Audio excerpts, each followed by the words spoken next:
오늘은 40번째로 성경에서 말하고 있는 남은 자에 대하여 해석하여 드리겠습니다. 본문 말씀 로마서 9장 27절에서 29절까지입니다. 또 이사야가 이스라엘에 관하여 외치되 이스라엘 뭇자손의 수가 비록 바다의 모래 같을지라도 남은 자만 구원을 얻으리. 주께서 땅 위에서 그 말씀을 이루사 끝내시리라 하셨느니라. 또한 이사야가 미리 말한 바 만일 만군의 주께서 우리에게 씨를 남겨두시지 아니하셨다면 우리가 소돔과 같이 되고 고모라와 같았으리로다. 아멘. 성경을 읽다 보면 이 남은 자에 대하여 성경 여러 구절에서 나오고 있습니다. 특히 구약에서는 엘리야에게 하나님께서 말씀하신 것을 볼 때 우리 인간이 생각하는 차원과 하나님께서 계획하시고 행하시는 모든 일들에 대하여 정말 인간의 생각이라는 것은 보잘것없고 초라하다는 것을 하나님 앞에 인정하여야 할 것 같습니다. 엘리야와 아합 왕과의 대결이 갈멜산에서 이루어지고 아합의 바알 선지자 450인과 아세라의 선지자 450인이 엘리야와 대결하였으나 패하여 엘리야가 기손 시내로 데려다가 다 죽여버리게 됩니다.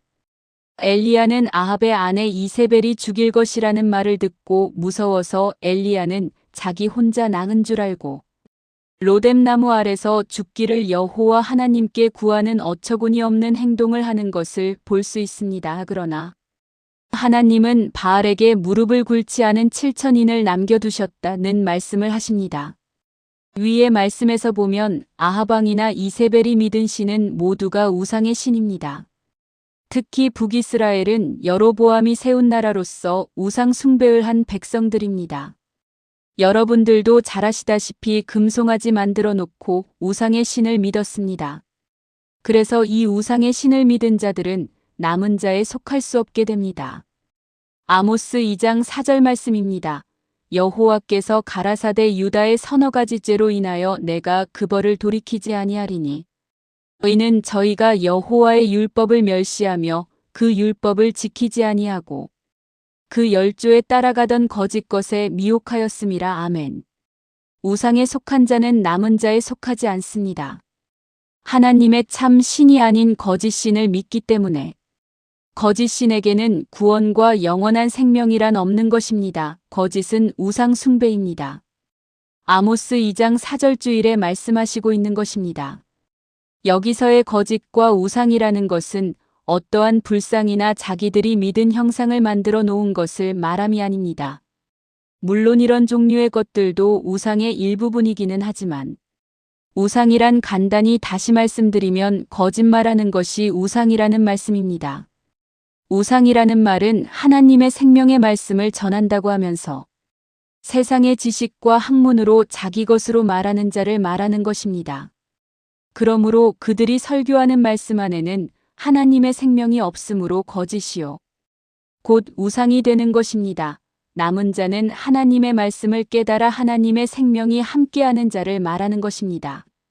하나님 말씀을 깨달아 생명을 알게 된 자를 하나님은 은혜로 그를 택하시며 그를 남은 자로 인정하시는 것입니다. 남은 자에 속하지 아니한 자들은 거짓과 우상에 속하여 있는 자라는 것을 잘 아셔야 합니다.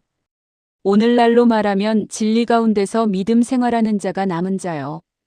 비진리 가운데서 믿은 자가 남은 자에 속하지 아니한 자입니다. 그렇다면 많은 사람들이 진리다 비진리다 말하는데 도대체 어떤 것이 진리고 어떤 것이 비진리인지 무엇으로 알 수 있은가? 요한복음 16장 13절입니다. 진리의 성령이 오시면 그가 너희를 모든 진리 가운데로 인도하시리니 그가 자의로 말하지 않고 오직 듣는 것을 말하시며 장래일을 너희에게 알리시리라. 아멘. 이 말씀이 참 어려운 말씀입니다. 자의로 말하지 않는 자가 진리 가운데에 있는 자이며 그가 장래일을 아는 자라는 것입니다. 자의적으로 말한다는 것은 세상 학문과 지식이 되는 것입니다.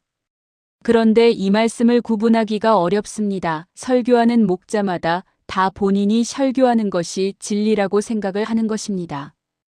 듣는 귀가 둔하면 분별력이 어려운 것입니다.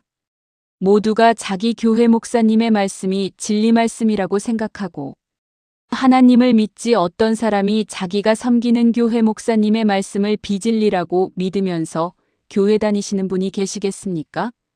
만약 그런 분이 계시다면 그런 분은 조금 정신이 온전하신 분이 아닐 것입니다.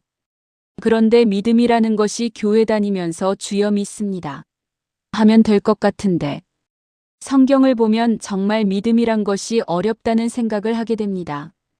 우선 짝이 말씀을 다 찾아가면서 말씀을 상고하여야 하는 것입니다. 그래서 그랬는지는 몰라도 예수님께서도 믿음은 모든 자의 것이 아니다. 아멘이라고 말씀하셨던 것입니다. 그런데 성경은 또 다른 말씀에서는 너희는 온 천하에 다니면서 하나님 말씀의 증인이 되라고 말씀하십니다. 예수님께서는 믿음은 모든 자의 것이 아니라고 말씀하시면서 또 하나님 믿지 않는 자들에게 하나님 말씀 전파하라고 말씀하십니다. 무슨 말인가요? 진리 말씀 안에서 믿고자 하는 분들이 가뭄에 콩나듯 한 사람 한 사람이 숨어 있다는 말씀입니다. 성경 말씀은 언뜻 보아서는 이랬다 저랬다 하여서 정답이 없는 것 같이 보이나 자세히 상고하여 말씀을 깨달아 보면 겉말씀 속에 하나님의 진리 말씀이 비유의 말씀으로 숨겨져 있다는 것을 알 수 있는 것입니다. 다음은 이사야 선지자의 글을 보면 믿음 생활하면서 깊은 묵상에 잠기지 않을 수 없게 됩니다.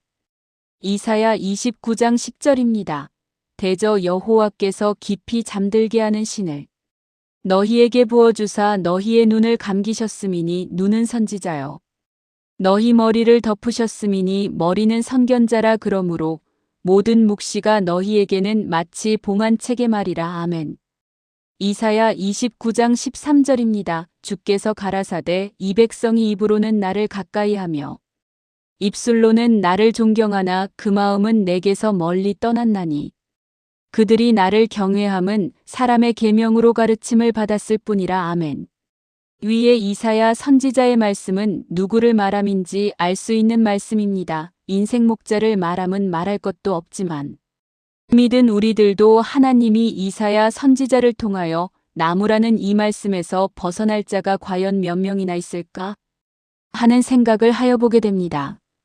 바다의 모래알같이 믿은 자들이 많을지라도 남은 자만 구원을 받은다고 하였으니 남은 자가 몇 명인지는 알 수 없습니다.